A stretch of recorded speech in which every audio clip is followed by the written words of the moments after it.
और भीम ब्लॉक कांग्रेस की जो देवगढ़ के पास की पंचायतें हैं, तमाम सातों मंडलों की तरफ से और कांग्रेस परिवार की तरफ से रखे गए स्वागत समारोह में उपस्थित हमारे देवगढ़ के ब्लॉक कांग्रेस अध्यक्ष भाई मीनाराम जी, हमारे नगर कांग्रेस अध्यक्ष प्रकाश जी, सीनियर लीडर प्रकाश जी नारायण सिंह जी, हमारे पार्षद राजेश जी, मंडल अध्यक्ष मदन सिंह जी, मंडल अध्यक्ष उदय सिंह जी, मंडल अध्यक्ष जगन्नाथ जी, मंडल अध्यक्ष पर्वत सिंह जी, हमारे मंडल अध्यक्ष हीरालाल जी, हमारे पीसीसी मेंबर रूपाराम जी, हमारे तमाम जिले के पदाधिकारी, हमारे यूथ कांग्रेस के अध्यक्ष अजीत सिंह जी, सरपंच संघ अध्यक्ष आसूराम जी, तमाम सरपंच साहिबान, हमारे सभी पूरे सदन में मौजूद सभी हमारे सीनियर लीडर, हमारे सभी कार्यकर्तागण, हमारे नौजवान साथी और कम संख्या में है परमात्मा शक्ति, हमारे पार्षद महोदया, हमारी सरपंच साहिबा और तमाम मौजूद मेरे सभी कांग्रेस परिवार के साथी हैं। सबसे पहले तो मैं हमारे शीर्ष नेतृत्व को, सोनिया गांधी जी को, राहुल गांधी जी को, खड़गे साहब को, रंधावा जी को और खास तौर पर टुटारका जी और माननीय मुख्यमंत्री जी का आभार व्यक्त करता हूँ कि उन्होंने मुझे महत्वपूर्ण जिम्मेदारी दी और संगठन में महासचिव के तौर पर काम करने का अवसर दिया। ये जिम्मेदारी आप सब लोगों के कंधों पे भी जिम्मेदारी है। मुझे महासचिव जरूर बनाया है, पर भीम देवगढ़ के बच्चे बच्चे को महासचिव बनाया, ये अनुभूति मुझे हुई है कि पूरे भीम देवगढ़ गौरव किया है। और राजस्थान प्रदेश कांग्रेस कमेटी में काफी दिनों से बदलाव की हम लोग इंतजार कर रहे थे और इस बदलाव के अंदर काफी नौजवान लोगों को साथ में लिया है। एक तरह से कार्यकारिणी भविष्य की कार्यकारिणी है, जिन लोगों को राजस्थान में कांग्रेस आगे जाके चलानी है। हाईकमांड ने और हमारे सीनियर मुख्यमंत्री अशोक गहलोत जी और डोटासरा जी के आशीर्वाद से हम सब लोगों को अवसर मिला है।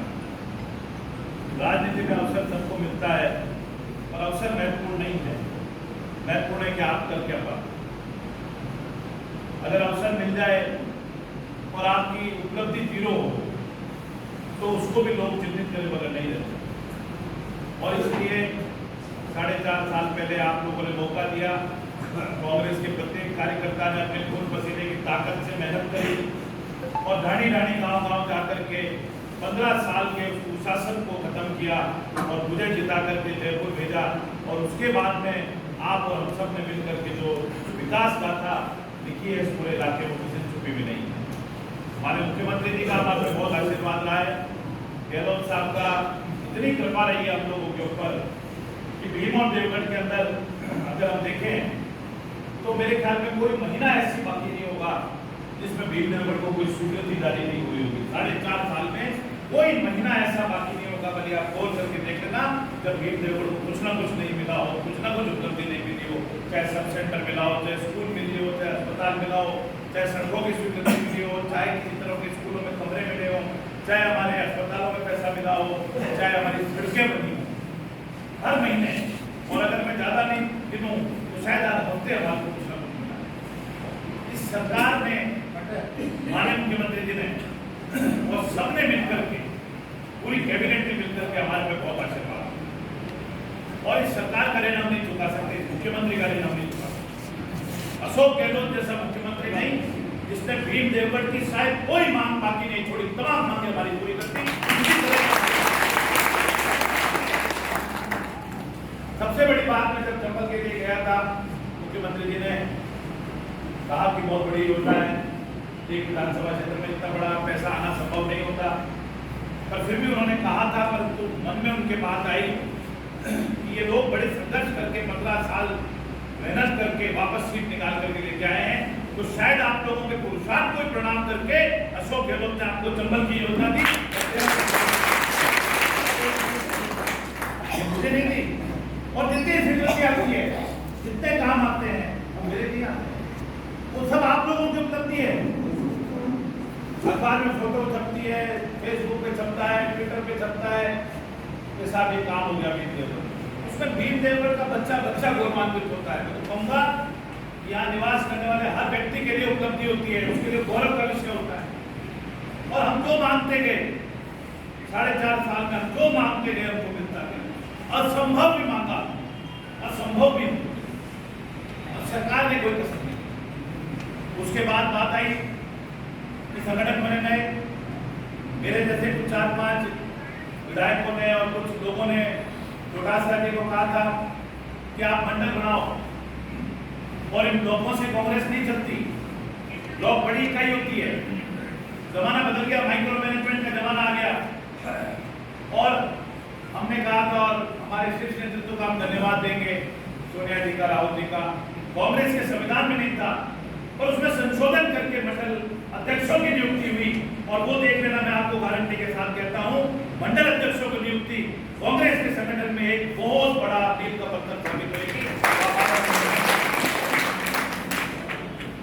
आज मेरे को गर्व है कि हमारे पास 11 मंडल अध्यक्ष, नगर अध्यक्ष समेत 11 मंडल अध्यक्ष, 11 मंडलों के अंदर, हर मंडल के अंदर हमारे पास में 20 से 25 बूथ है, 20 से 25 बूथ है। और 20-25 बूथ का संचालन करना आसान होता है। हमारे यहाँ से लोगों को जिले में भी प्रतिनिधित्व मिला है, चाहे राजेश जी को है, तेजपाल जी को है। हमारे यहाँ से लोगों को हर जगह पे प्रतिनिधित्व मिला है। ब्लॉक की कार्यकारिणी में भी कुछ लोगों को लिया गया है, मंडल की कार्यकारिणी में भी 31 जने हर मंडल में हैं। और बड़ा संगठन बनाने की हमने तैयारी की है। पिछले 1 महीने से हम इसमें लगे हुए थे, काफी लोगों को स्थान मिल गया, पर जैसा शीला जी ने कहा, महिलाओं के स्थान कम रहा, इसकी हम स्वीकारोक्ति करते हैं और इसको हमको बढ़ाने की जरूरत है। और मंडल अध्यक्षों को, सभी लोगों की कार्यकारिणियों के अंदर हमने कोशिश करी ज्यादा से ज्यादा लोगों को हम शामिल करें। जो लोग हम आ सकते थे, जो दिखते हुए थे, जिसको लगता था कि रुचि है और उसने कहीं दिलचस्पी दिखाई होगी, उन तमाम लोगों को कार्यकारिणियों में, मंडलों में कई मजबूरियां भी होती है। अब कई हमारे इतने सीनियर लीडर भी हैं, उसको हम किसी मंडल या प्रदेश नहीं बना सकते।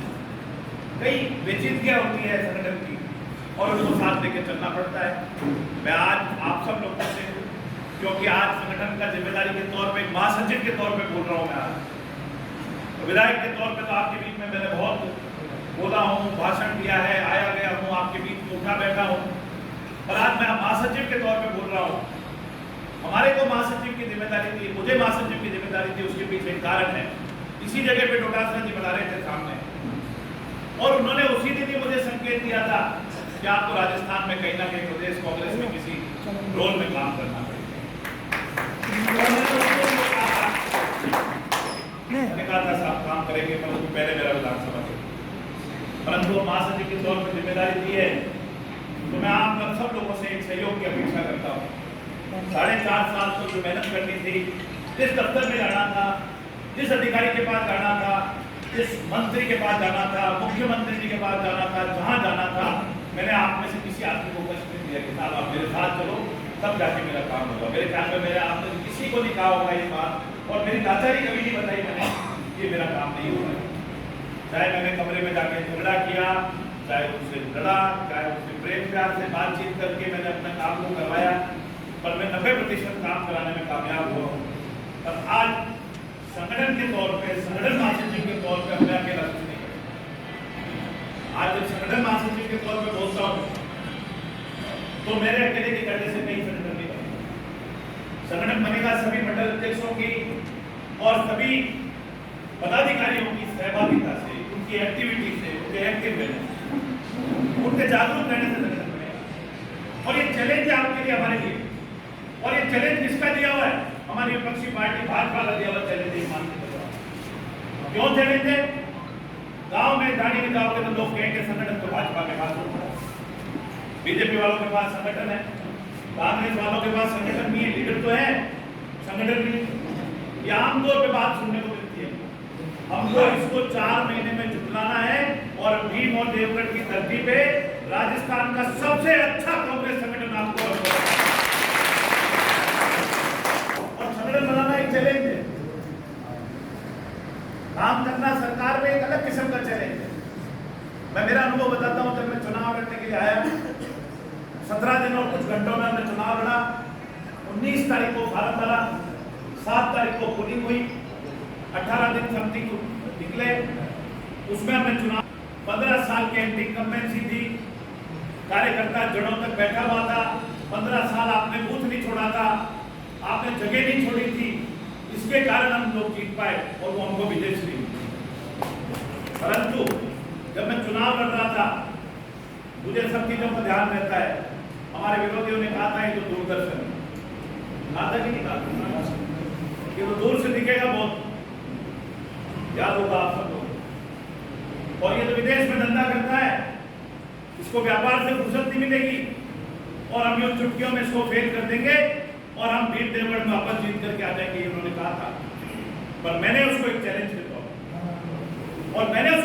के तौर पे लिया कि मैं आपकी बातों को झुठलाऊंगा और आप झूठे लोगों की बातों को झुठला करके ईमानदार लोगों की पैरवी पे मेरे को विधायक बनाया गया है। ईमानदार लोगों और मैंने उस दिन का वो चैलेंज था, शायद मैं इतना काम नहीं करता, पर कभी कभार विरोधी के चैलेंज को जब आप लेते हो तो जो शिद्दत और जो मेहनत हिम्मत आती है वो यूं ही नहीं आती। वो बात मुझे बहुत चुभी कि क्यों नहीं करूंगा मैं काम, मेरे नाम का मजाक उड़ाया गया कि नहीं साहब ये सुदर्शन नहीं है दूरदर्शन। और उसके बाद में लगा और 4.5 साल मैंने 1 मिनट फुर्सत नहीं ली, दिन का 12 घंटा काम किया और भीम और देवगढ़ का इतिहास बदलने की कोशिश की। मैंने चैलेंज और मैं नहीं लेता चैलेंज और कुछ कर नहीं पाता, तो मैं आपको भी आज एक चैलेंज लेने की जरूरत है। मैं कुछ कर पाया तो मैं आज आपको कह पा रहा हूं ये बात।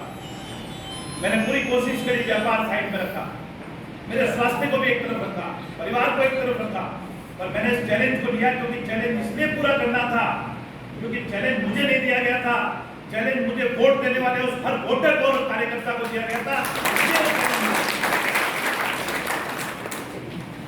आज ये चैलेंज आप सब लोगों को, आज बीजेपी के लोग क्या कहते हैं वो मैं आपको बताता हूँ। 4.5 साल पहले की बात भी बोली और आज की बात भी मैं आपको ईमानदारी से बताता हूँ। भारतीय जनता पार्टी के लोगों को मुगालता है, मैंने मुगालता वर्ड काम में दिया है, उनको इस बात का मुगालता है कि चाहे सुदर्शन सिंह ने कितने भी काम किए, स्वीकार वो भी करते हैं कि काम बहुत किए, हमारे सारी आशाओं से ऊपर जाके काम करते हैं। वो कहते हैं कितना ही काम किया है इस एमएलए ने, पर इसका कार्यकर्ता जनता में नहीं जाएगा, घर घर नहीं जाएगा और जा जाके नहीं बताएगा और हम जनता को मूर्ख बना करके हम सत्ता में आ जाएंगे। ये उन्होंने कहने का बात चालू कर दी और इस बात को झुटलाने का चैलेंज जब आप लोगों के ऊपर है, जो चैलेंज मुझे दिया था उसको मैंने, और बहुत भावुक बात बोल रहा हूं मैं आपको, ये चैलेंज एक कांग्रेस के कार्यकर्ता की क्षमता के ऊपर प्रश्न चिन्ह लगाया गया है, एक कांग्रेस के कार्यकर्ता की हिम्मत के ऊपर, उसके काम करने की क्षमता के ऊपर प्रश्न चिन्ह लगाया है। अब काम आपको करना है और रात दिन दौड़ करके इस चैलेंज को सामने देना है। और सिर्फ ये नहीं है कि आज हम यहाँ सदन में जब बैठे हैं तो ये नहीं है कि सारे लोग वो लोग हैं जो कि सब पूरी तरह से कट्टर तौर पे कांग्रेस के रहे। इसमें कई लोग ऐसे हैं जो 4.5 साल के इस सफर में हमारे साथ जुड़े भी।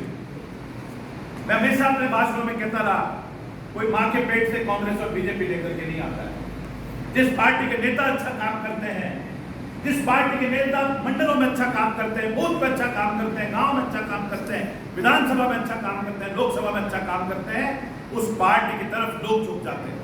हर लोग 4.5 साल के सफर में जो मुझे मिले और जिनकी मानसिकता भाजपा की रही होगी, काम को देख करके मेरे को चुना, मेरे साथ चले, मेरे संघर्ष में मेरे साथ जुड़े।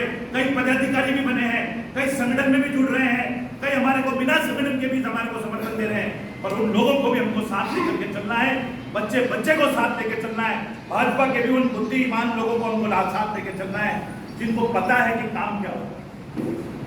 आज चुनाव जीतना एक बहुत ही बड़ा एक तरीके का एक प्लान एफर्ट होता है, प्लानिंग से किया हुआ काम। और जो बीजेपी का एक चैलेंज है, और बीजेपी का मतलब मेरा यह है कि वो बीजेपी जो सिर्फ एक आदमी के पीछे चल रही है, जिसने 15 साल इस पूरे भीम देवगढ़ का सत्यानाश किया, मैं उस आदमी के जो पीछे चल रहे हैं जो लोग, वो ये दुष्चक्र जो चला रहे हैं उसके खिलाफ आपको आगाह किए थे। मैं उसके खिलाफ आपको आगाह किए दे रहा हूं। और एक महासचिव के तौर पे हमारी जिम्मेदारी बनती है, अशोक गहलोत क्या चीज नहीं की, क्या काम नहीं किया। 80,000 परिवार हमारे यहाँ पे भीम और देवगढ़ में निवास करते हैं। 80,000 में से 93% का हमने महंगाई राहत कैंप में आपने हमने मेहनत करके सबका रजिस्ट्रेशन कराया। 80,000 में से 93% का रजिस्ट्रेशन करा दिया। इसका मतलब 74-75,000 फैमिलीज को सारा चीजें हमने जोड़ दिया। कांग्रेस पार्टी के मुख्यमंत्री अशोक गहलोत की नीतियों से 72-75,000 परिवार जुड़े। 72-75,000 परिवार का मतलब हम समझते हैं। 72-75,000 परिवारों में कांग्रेस की नीतियों का लाभ मिल रहा है, कोई ना कोई लाभ मिल रहा है। चाहे पेंशन बढ़ी हो, चाहे सिलेंडर 500 रुपए में मिलने लगा हो, चाहे राशन का पैकेट मिले हो, चाहे तमाम योजना, ये योजना मिल रही है। अब उस योजना को जाके आदमी को बताना तो पड़ेगा, उसको समझाना तो पड़ेगा कि ये योजना अशोक गहलोत ने दी है और अशोक गहलोत मुख्यमंत्री नहीं रहा, कांग्रेस की सरकार नहीं आई तो ये योजना बंद हो जाएगी। ये तो तैयारी बैठे। मेरे को भी जयपुर में और सब जगह भाजपा के सीनियर लीडर मिल रहे हैं और कह रहे हैं कि हम आपका हमारा सब बंद कर दें। मोदी जी ने कहा ये रिकॉर्ड की योजना चलती रहेगी। बोल ही रहे तो रेवड़ियां बट रही है, बोल रहे कि नहीं बोल रहे। इसलिए आप सब लोगों के लिए बहुत बड़ा चैलेंज है। मैं बार बार कह रहा हूँ, चैलेंज संगठन के लिए है। संगठन में भी जो लोग मंडल अध्यक्ष बने हैं, जो पदों पे आए हैं, चाहे नगर अध्यक्ष है, ब्लॉक अध्यक्ष है, मंडल अध्यक्ष है, हमारी जिम्मेदारी ज्यादा यूं बनती है कि आपको संगठन से जिम्मेदारी दी है, कुछ सोच समझ के दी है, अपनी क्षमताओं को देख के दी है, आपकी क्षमताओं को देख के कहीं ना कहीं संगठन में लिया है। अब आने वाले दिनों में तमाम संगठन की बैठकें होंगी और मंडलवार बैठकें होंगी, मंडल वाइज बैठकें होंगी और उस मंडलवार बैठकों में आप सब लोगों से अनुरोध रहेगा कि मंडल अध्यक्ष अपने अपने इलाके में पूरी मुस्तैदी के साथ टीम बनाएं और वहां जाकर के चाहे नाराज है, चाहे छूटे हुए लोग हैं, चाहे सीनियर लोग हैं जिनसे हमारी वार्तालाप नहीं हो पाई हो, किसी कारण से हम किसी कार्यकर्ता को साथ नहीं दे पाए हों, उन तमाम लोगों के मान और सम्मान को ध्यान में रख के उनके संपर्क करें। आने वाला समय 4 महीने का आप 4.5 साल तो हमने बड़े अकेले काम कर लिया, दौड़ लिए, भाग लिए। कोई भी काम को लेकर के आना था तो मैंने कहीं अपनी लाचारी नहीं की, पर अब मैं ये बात को जरूर कह सकता हूँ कि जो भी काम होगा उसका फैलाव करना आप लोग कर सकते हो, बाकी और कोई नहीं। और इसीलिए आप सब लोग और हम लोग पूरी तरह से मजबूत होकर के इस 3.5-4 महीने का जो अगला जो कार्यकाल है उसके अंदर संगठन को आगे पहुंचाने के लिए, संगठन को आगे फैलाने के लिए, अच्छे लोगों को जोड़ने के लिए, और कभी भी उतनी की उतनी फौज से कभी युद्ध नहीं जीता जाता। फौज का एनलार्जमेंट जरूर करना पड़ता है, युद्ध की कोई भी नीति हो उसमें आपकी फौज को आपको बढ़ाना पड़ता है, समझदार लोगों को जोड़ना पड़ता है, अच्छे लोगों को और साथ देना पड़ता है, दुश्मन के कैंप में सहन लगानी पड़ती है। ये तमाम चीजें होती है, उसके बाद में आपको सफलता मिलती है।